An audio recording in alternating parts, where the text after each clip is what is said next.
Welcome to Curiosity Unleashed and the Wisdom Seekers with one of my favorite guests, Stephanie Kunkel. Good morning, good afternoon from me, and good morning to you. Good morning. How are you doing this morning? I'm doing great. How are you? Good, good. We're talking about knowing thyself. So I suppose, just even greeting each other, we always go, I'm okay. Yeah. Yeah. But that extra check-in and making sure we don't just pretend, I suppose, is also Mhm. part of the know thyself. Yeah. Yeah. You know how I feel about that, but it's something I feel very strongly about because I think we don't do that often enough. And things get lost in translation and expectation and, not wanting to burden people with our problems. And so there's a need for that genuine check-in. For Yeah. sure. Yeah.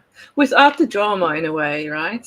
So it's easy to fall into the trap of I'm okay, and then going I'm okay until you close the door and you're like I'm not really okay. Yeah. And I think this is a part of what both of us do. You through perspective shifters, now renamed, or the community side. I'm going to ask you in a minute to kind of let us dive into that a little bit more. Rebel Dream Lab.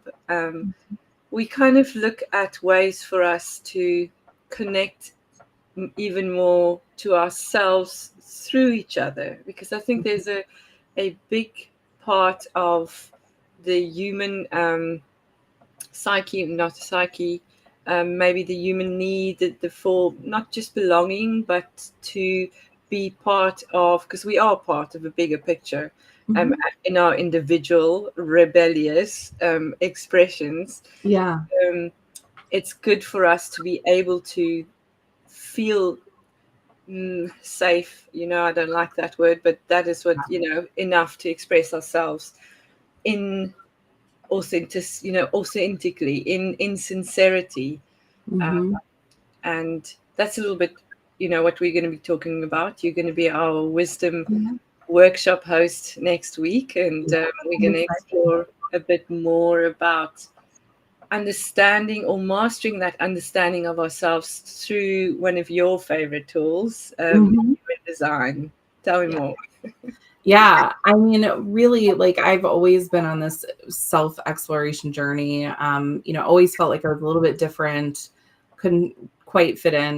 Now I'm recognizing that, if we go with standard, Westernization labels, right? Like I'm most likely on the spectrum, but I definitely have already been diagnosed with ADHD and depression and, all of these different labels that we can put to all of the minutia that happens in our personalities. And for me, I never truly felt really seen as a child because, there was all of these projections put on me, and we can talk about that a little bit from the human design perspective. But Mm.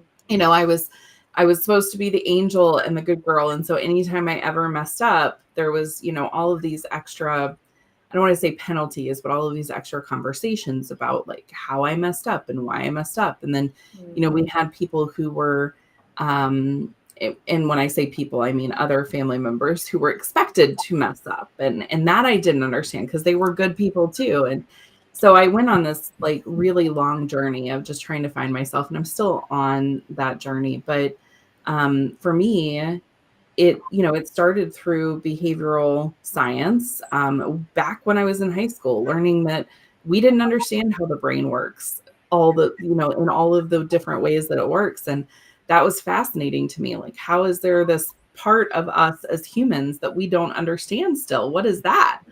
Yeah. Um, so I really started kind of exploring what psychology was, how the brain worked, and then when I was really struggling in 2011, I went to cognitive behavioral therapy for years, and I worked through that. And it wasn't until 2021 that I found human design and immediately was like, oh my gosh, I feel seen. I feel understood. I feel like somebody knows exactly what's in my heart, and I don't have to be a certain way for that to be the way that, for somebody else to see that. And even though it wasn't necessarily that anybody else was seeing it, it was in my chart and it was there. And I was like, oh, like I remember just the tears flowing because I just felt so appreciated and seen and worthy, and, everything that I'd always wanted to feel that I tried to seek outside of myself was right there in my design. And I was like, oh, so I've been on this track for 4 years now, like digging in and trying to better understand how it all works, because it's an incredibly complex system. Yeah.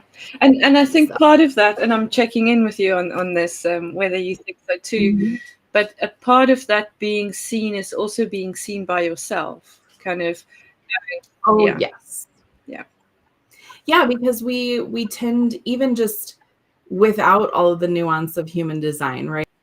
I think it's something that a lot of that we tend to be conditioned to someone else. And this is scientifically, it's relevant, right? You made the comment earlier, like, I don't like to use the word safe, but realistically, that's exactly what we're looking for, is safety and security. Our brain is hardwired to protect us, and our brain is hardwired to keep us alive. And for centuries, if you didn't fit in with the group and you were kicked out of the group, you didn't survive. So all of our ancestors got really good at fitting in and really good at listening to other people and knowing what people wanted. And as young children, we're trained very early on to, that safety and security comes, and it literally gets ripped away from us when our parents are yelling at us because we looked at somebody wrong. Yes, there's also an aspect of, back then when our brains had to do this, we were seen as individuals more because we were part of a tribe, and we weren't in this disconnected society that didn't really see us for who we are.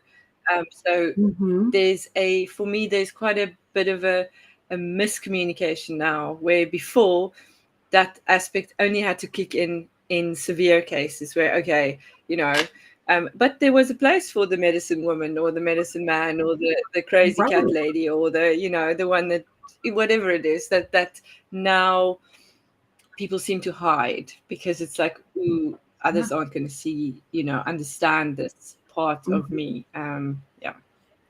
Yeah, and I think that's the critical part of us as adults, is what I'll say. I was reflecting on the term coming of age story earlier this morning, actually, because a couple of weeks ago, I read a coming of age tale about a woman who was moving out of teenager years and into adulthood by the classic, 18 years old. And I'm reading a tale now of a middle-aged woman who's going through her, and I'm like, this is a coming of age tale. Like, this is what this looks like.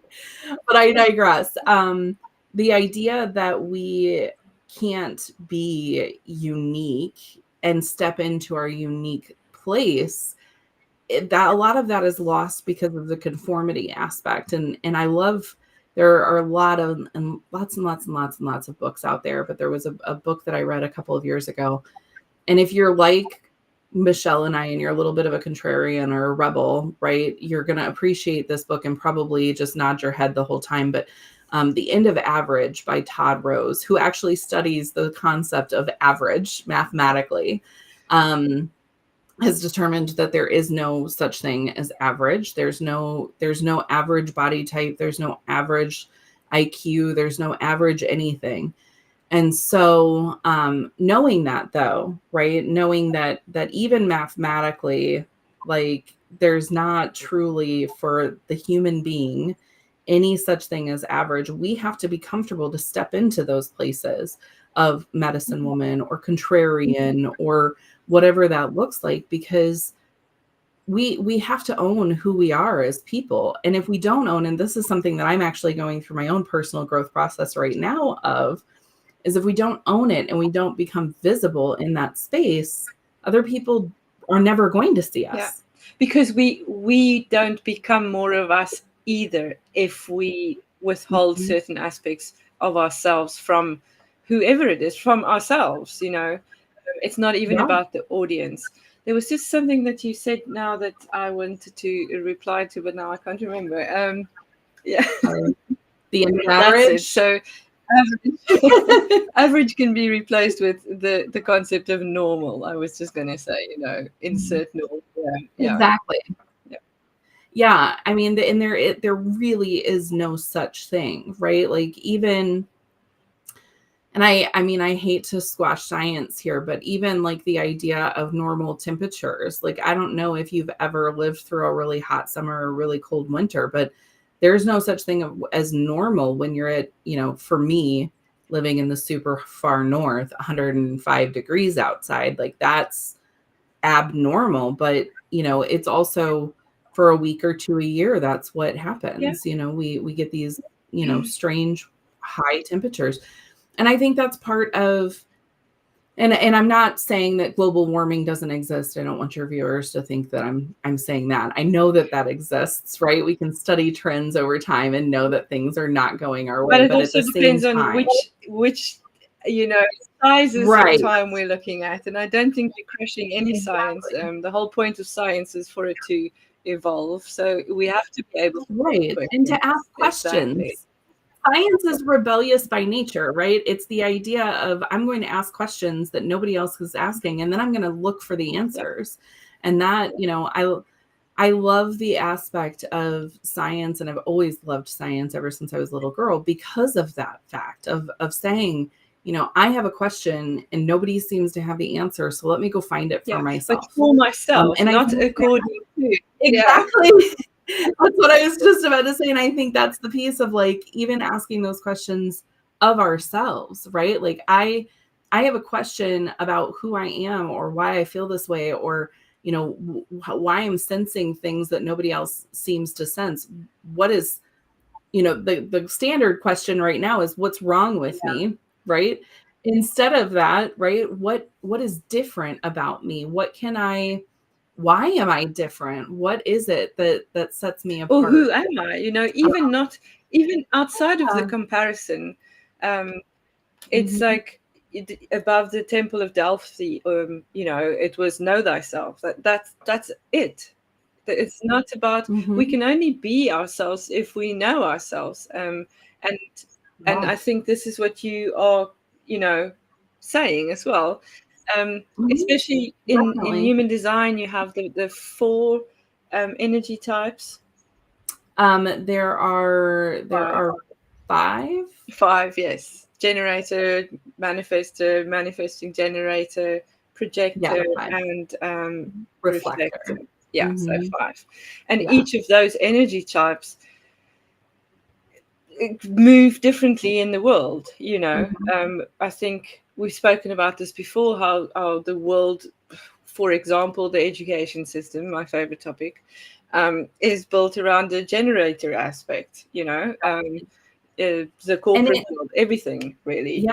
And that's the thing, like, I actually studied, I don't know if you know this or not, I studied early childhood education for a short time. And we talk about the gold standard of early childhood education being the Montessori schools, where play is everything, right? Play is how we learn. And I always found it fascinating that we've known this for a really long time as, psychologists and teachers, and we know how important play is. And yet we still have schools that are built around production and getting people to the production line and punching a clock and, listening and saying the things that they need to say to get through. So, and I have 2 children of my own, and one of them this is just not his thing. Like it's, he cannot be there all day long, every day. And of course, then the question comes, well, is it ADHD? Is it autism? And he's asking himself these same questions. And the reality of it, he's just different. He thinks differently. He needs a different learning style. And it doesn't mean that and that's the thing is it's not just him, right? It's every student in that classroom is different and needs something different. But this is my point, if we have a garden and one of the plants aren't doing very well, we don't go, oh, what's wrong with the plant? Always we first check, does it have the right soil? Does it have enough water? Maybe there's another plant that it shouldn't be next to. It's not, you know what I mean. It's such such a difficult thing for me to accept is that we have to have labels for us to accept ourselves, Yeah. because the system is just hasn't really changed in the past 200 years, and it didn't work that well to start with, to be honest. Right. I um, mean, honestly, you just hit the nail on the head. Like the systems that we have in place right now, they're not working. We've proven that. We've proven that over and over and over and over again. And that's one of the challenges that we have as a society is that we are so, I remember, what was it, 2 years ago, I think you asked me a question of like, what would happen if the systems weren't there? And I was like, what? And we do that because we get yeah, comfortable, we feel supported in the systems even though we're not. And for all the things that are happening in the world, we're watching our systems crumble. We're yeah, watching the things that we know and rely on for so long fade away. And a lot of people are scared right now, and that's understandable. But for me, and I get scared too. So don't think that I'm above that. But for me, I think the thing I always remind myself of is with this comes the need to rebuild, yeah, which gives us the power to rebuild something better, yeah, something that works for everyone, something that will help everyone. And that is exciting. That is invigorating. Like that is something that I am pumped up for. yeah, Yeah. exactly. And there's so much potential or possibility, that it but it is scary. It is uncharted waters, which is not always a bad thing for me, at Yeah. least. And I think Yeah. you can also pick that up in. So yeah, I'm not going to talk about it that way. I'm going to ask you to tell us a little bit more about human design specifically. Yeah. You also use it in your coaching. You have two kind of ways to work with you, Mhm. in the Rebel Dream Lab or Perspective Shifters, where it's more of a community. You have calls and Mhm. classes and courses and things like that, um, with a lot of other coaches. I know you are like me. It's not there's one right way or one best way to do things. Yeah. So it's always about the different voices in the room. But then people can also work with you directly. Stephanie Kunkel, I'll pop your email, your website up there, and you work with rebels. um, Yeah, I mean, whether it's people in the corporate space, I love working with rebel entrepreneurs, and that's really where my passion is. That's where the Rebel Dream Lab yeah, was born out of. But I, the systems that need to change are far and wide, and whether that's as an individual, you recognize things aren't working for you, or whether you work in a corporate space and you're recognizing that it's not working, or you work in government or whatever that looks like, that's part of being a rebel, right? As yeah, somebody who can look at things from a bigger view and say something's not working and we need to figure out what it is, and be willing to go the extra mile to help people to shift their perspectives and help them move forward in a way that makes sense. So that's who I work with, are the people who are out doing that type of work. yeah. And it starts from within. So it starts with that know thyself aspect. Um, and next week you are coming to do a little bit of a workshop for us. Our theme this month is mastery specifically. This season is the art of mastery. Um, how would you? I know you're going to touch on topics like authority, things Mhm. like that. Run us through a little bit more how, yeah, I suppose how we are different. How what do we yeah what can we take from that to go, hang on a minute, I'm not just weird, I'm me. Yeah, Yeah.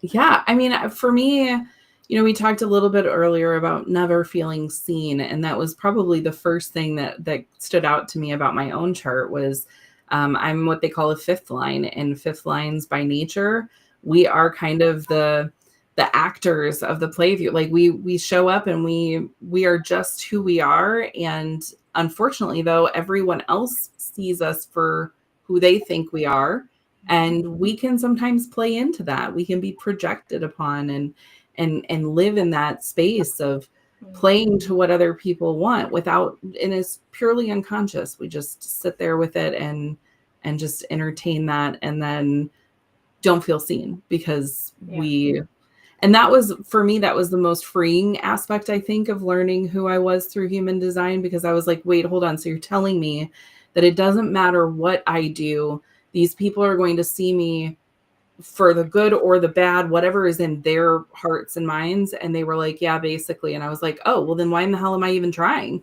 Right? Like, why am I trying to make myself this, like, and what's interesting is that it allowed me to release some of the things that I was doing because I wanted to feel seen as a certain person, and actually fall into just being and existing as the person that I am.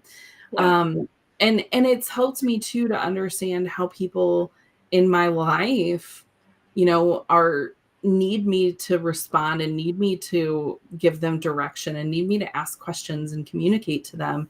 With my daughter, she's almost a teenager, has probably been a teenager for about 5 years now, but almost, she's just hit teenager in the normal and the averages. And she used to just talk. Like, she'd tell me about her day, and then she started to kind of come into herself a little bit more, and she wasn't as open. And then all of a sudden I realized that I wasn't asking her the yes, no questions that her authority needed to be able to open up. I was just, hey, how was your day at school? And she'd be like, it was fine. It was okay. Oh, so then I had to start asking, well, how was your, did you enjoy science today? Did you enjoy this today? And every once in a while I'd hit on one and she'd be like, oh yeah, we did this. And suddenly everything came to life and she was talking about her day again. And I was like, oh, she really does need yes, no questions. And so for me, human design is what you make it, right? It's based on the Kabbalah. It's based on quantum physics. It's based on astrology.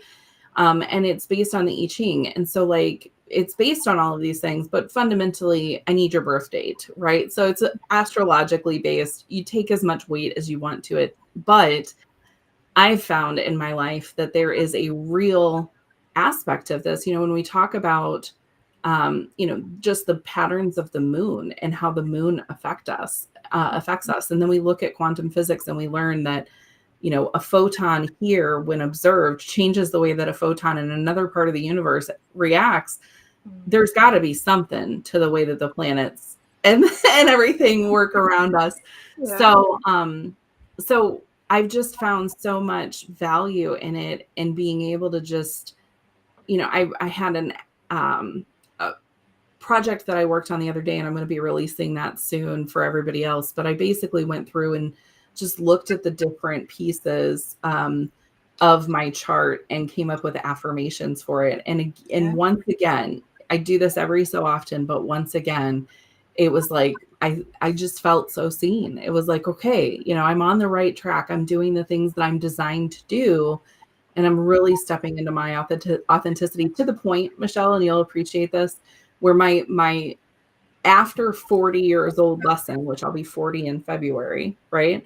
My after 40 years old lesson is to be able to give of myself without forgetting myself. And that's been like a big thing for me, right? Yeah.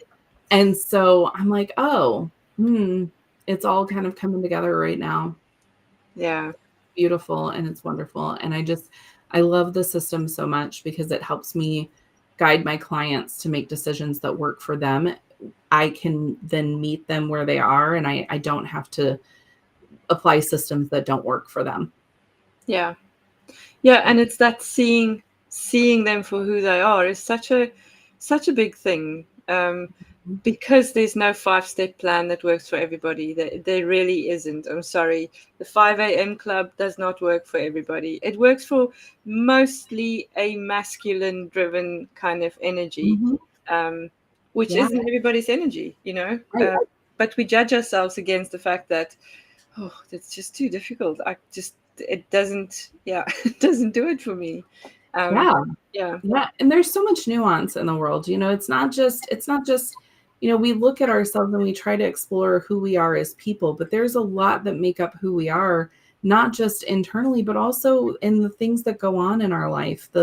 I tell everyone we come to this table with our own lens of perspective, and that lens is birthed out of our experiences. And really, that's one of the things that I love about human design, because it doesn't forget that aspect. Human design can tell you who you are at your core, but it recognizes that there's conditioning that happens in our world. There are things that we go through in our life that teach us these lessons, that teach us how to be who we are. And, I think one of the reasons, this might sound a little funny, but I've always gotten along with people who were much older than me. When we would go to family gatherings or we would go to parties, I was hanging out with the adults while all of the people that were my age were playing, and the adults were like, go play. Like, why are you, we brought you here so you could get away from us for a while.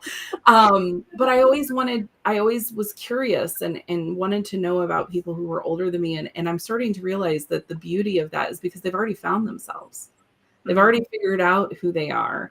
And I wanted to know who I was, and I wanted to know how to be like that and how to just be and not have to worry about what parents were thinking and authority figures. And that was just being in the realm of human design, learning about human design. I've got two really great women who started a group in my state, Monique and Amanda, and they have brought together other people who are looking at human design, and we are able to share space and ask questions and learn from each other. And it is a different, I use the term personality tests, right? Because we've all done the Myers-Briggs test, and, there's many, many, many different ones out there. And this is the first one that I found that is so incredibly validating as a human, just who I am as a human, rather than this is how I communicate with others, or and then all of that's there too. But it's just so much more vivid and robust, I think, with human design, of telling me exactly, hey, you're you, and that's okay. Yeah. And there's so many different elements to it. It's not just personality assessments and things like that has been my field of study. And a lot of it is really limited in how we look at the person. We can't just say there's two sides. Which side are you on? That's why I don't like the Myers-Briggs at all. But we need a scale. We need to have a look at the bigger picture, and not just 5 or so many elements that isn't as robust. I mean, it's just. And that's exactly why, that's the piece that I love about human design. Depending on who you study under, but I will tell you that anybody that I've studied under, they will tell you that you have all of the chart, right? There's 64 gates. I don't remember how many circuits, but however many you can make with 64 connected by 2. And then, we've got all of these centers. And the thing is that even though some of these things are undefined, we still have all of those, because the energies around us affect us, right? So the energies of people that we come in contact with can light us up. The energies of the transits of the planets can light us up in different ways. And it's one of the reasons why, if you have a wide network like you and I do, right, we can see trends with our loved ones and our friends of like, everybody's kind of going through the same thing at the same time. That's because all of us have our solar plexus is lit up right now because this channel is in place. Oh, that makes sense, right? For a while recently, we had the channel of struggle that was lit up, and it seemed like everybody was struggling at that moment. And part of that, it connects us in that, that human consciousness aspect, and we all can connect, and we all can get to know each other better and can relate to each other, and it keeps us connected. But ultimately, we all have all of that chart. It's nuanced, and it's defined based on who we are at our core, but we can experience the range of human experiences, and that's what I love about it. Yeah, I love that. And it's such an important part, again, coming back to the know thyself, but then being able to communicate it with each other and say, wow, I had this kind of day, and someone else can say, hang on, I also had this kind of day. And then we can go and look at the pattern or the thing, and look at the bigger picture and go, oh, hang on, everything's actually fine, you know. Right. Yeah, we might be going through a thing, but we're doing it together, Mhm. individually, which I love. Exactly. Um, so I don't know if you want to show us a quick chart, just Yeah, I know we both love the teachings of Carl Jung, so I yeah. pulled his chart for you to take a look at. So Carl, okay, there it is. Carl is a 2-4 emotional generator. So one of the ways that we know he's an emotional generator is because this solar plexus here, this is his solar plexus, is lit up, and it's what we call defined. So the cool thing about this is that Carl Jung actually has several waves, or well, one wave coming off of here, and that's an emotional wave. People who are emotionally defined, and that's their inner authority, right? That's the way that they have a guidance system, a compass. They'll have a wave. So sometimes that can be a pretty quick wave that feels like instantaneous, and then sometimes it's a little bit longer, maybe takes a while, a couple weeks or a month or whatnot. And every emotional person has to find their own wave. So if you're an emotional manifestor, an emotional generator, even though I can show you kind of what these waves might look like, the reality of it is you have to figure out how long your wave is and how to ask yourself that question. But so his emotional solar plexus is defined, and that's why we know his authority was emotional. His sacral is defined, which is this little square right here. That tells us that he is a generator. And so that's the way that we know that he's a generator. And all of these have to do with, as you can see, there are 64 gates. And that's part of that I Ching basis, right? And so each one of these gates that's defined depends on where in the astrological chart that they were at when he was born. What I find interesting about this is that 2-4s generally, they're called the hermit and opportunist, and I'll tell you why. So hermits, 2s, right? They need time to take a break, right? They can be around people and they love being around people and they're interested in people, but they need to take a step back and regain their energy every so often. And that's a really important piece of 2s, especially in today's society when we're taught go, go, go, go, go. The 2s need a break. They need a good 15 to 20 minutes, if not longer, to come back and come away from people and just be in their own space and their own auras.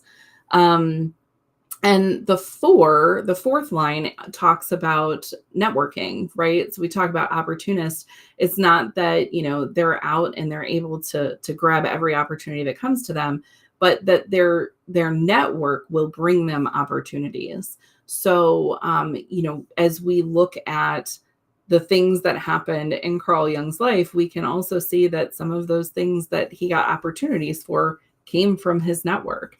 And I love that about that as well. And I think, one of the best ways that I can bring this up is my son is a 2-4, and he actually was able to get a job recently at one of our local establishments here. And he waited and waited and waited and waited. And me and, his mentors were like, you really should think about putting your application in. You really should think about doing your resume. Like if you want a summer job, you don't have to get one, but if you want one, we live in a tourist town. Like the summer jobs are already taken by the time that we're in like June and July. And he waited and waited and waited. And then when he finally applied, he ended up getting the first job that he applied for, in part because somebody knew him through his father and knew the type of person that he was. And it just happened that it was the first place that he applied. And I'm like, this is the genius of the fourth line, right? And the way that this works is no matter what they're going through, they can find somebody to help them no matter what's going on. And so it's a really lovely thing to see that happen with the fourth line for sure. Yeah. And that's very interesting. About I seem to have a lot of generators for twos around these days, so it's very interesting. Yeah, we do try. Here's the thing: we gravitate towards types. I've known that I've watched this with other human design practitioners too. Like I'm a 5/1, and I think because I speak so vulnerably, a lot of other 5/1s see themselves in me, and so like I would say probably 75 to 80% of my clients are 5/1s. Oh, wow. Yeah, it's been really interesting. Every time I get connected with somebody and I pull their chart, I'm like, oh my gosh, they're a 5/1. And I would love to, this is me, and the one line as a researcher, if anybody's watching and isn't familiar. So my one line is very interested to see what the conditioning looks like of the other 25 to 20% of my network who's like, in my space to work with me, because I think there's probably some 5/1 conditioning going on too. Yeah, which is So very interesting. And it's yeah, definitely. Stephanie, thank you so much. I'm so Yeah. looking forward to your workshop next week. We're going to be pulling some charts and kind of having a look at these things. I think there's a lot of depth in the human design, and it's always lovely hearing you talk about it, because I can see how it lights you up, and Yeah. it's amazing. Thank you so much. Yeah, absolutely. If anybody plans on coming, let me know if you need me to pull your chart. Otherwise, I will see you there, and bring your charts. Yep. Yeah. It is. I have popped it onto Eventbrite for people that aren't members of the Wisdom Seekers.